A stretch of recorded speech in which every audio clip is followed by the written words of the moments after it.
Hello, everybody. Welcome to the ACA. Listen, I wanted to share something with you that I thought of this week. So, as being the general manager here, I get to see a lot of people come in and come out, and I get to meet them, and I get to visit with them and their businesses. And I'm always looking for those characteristics of success. What is it that made you successful, I'm always asking, thinking about those. And I have stumbled on one that I believe, and I hope you guys agree. I'll see if you do. I found one characteristic that you have to have. Like, if you have this characteristic, you succeed. If you do not have this characteristic, your business does not succeed.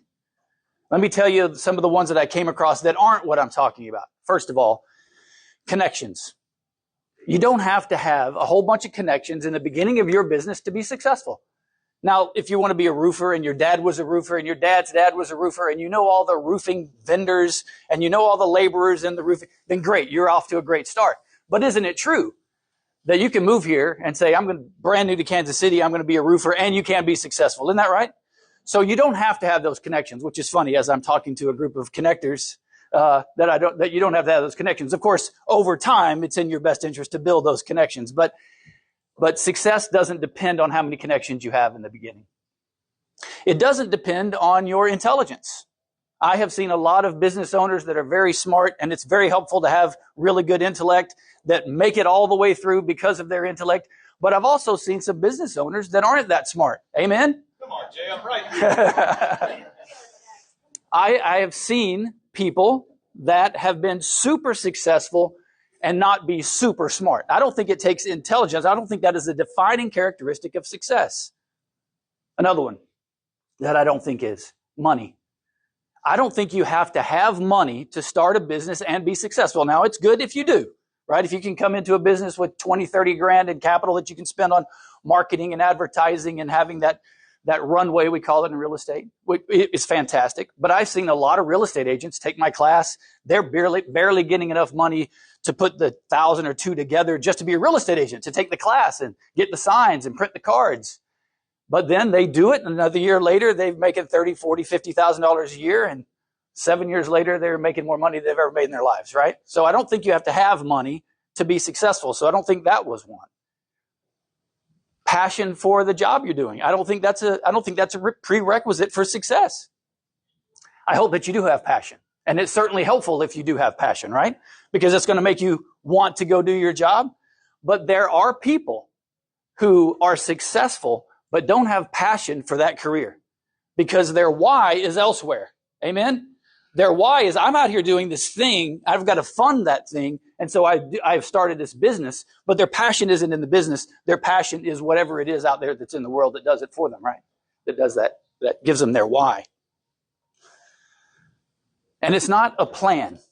From what I've seen, there are people that have a business plan. Many of you put one together, right? In order to get funding for your business. And this is who my customers are. And this is my marketing plan. This is how much money I'm going to make. We had to put that business plan together. And my God, if you have that business plan, that's a great thing to have. That is the ready, aim, fire kind of strategy for building a business. But I have seen plenty of people that it's just fire and then maybe ready and aim later, right? It is action. I want to get this thing done. And so they just go do it and they learn on the curve, right? They're changing, what's the term? Changing tires on a race car as it going down the track or something like that, right? And I've stood on this stage and I've talked to you guys about the power of getting it done. Action. Don't think about it. Don't plan for it. Go get it done. And I've said that. But I don't think that is a prerequisite for success. I think you can either plan it out or you can do it off the cuff. And I think either way is successful. Which brings me to what is that thing? And I found one that you have to have. If you don't have it, you are not successful. And if you do have it, you will be successful. And that is informed consistency. Now, a lot of the books I read just say consistency. And I don't think that's necessarily true because you can consistently do stupid shit, right? You can consistently do things that don't make you money. Consistently go out and bang your head against the wall thinking you're doing the right thing and you're not. So it has to be informed consistency. You have to have some reason to believe that either in your life this consistent thing has worked for you, or you see others that are doing that consistent thing and it has worked for them. And so you have some sort of proof in it. I've seen this in real estate, especially people that come over from other businesses. And they think they're going to figure out a brand new way of doing lead generation that no one has ever thought of. Oh, man, I'm great. All these other real estate agents had never thought about this before. And so they go and put a sign that says, will real estate for commission, and they go sit on the corner and try to get some business, hand out business cards, right? They do it every day for 6 months. And of course, it's never going to do anything. So that consistency doesn't help. It has to be that informed consistency. And if you have that, you win. If you are informed and consistent, you cannot fail in any business.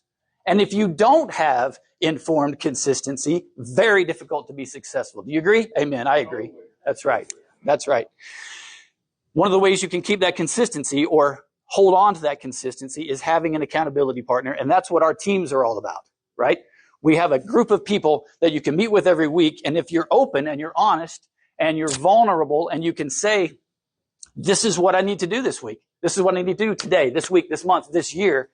And then those people, you get to come back to them and say, yes, I got it done, or no, I didn't get it done. And they're going to hold you accountable. And hopefully there's some ramifications to that. Just telling them that you didn't do it may be ramification enough that you don't want to just stand in front of your group and say, I didn't make my phone calls. I didn't go door knocking. I didn't do it. That's what our groups are all about. That's what these groups can be. And I hope that you join those groups.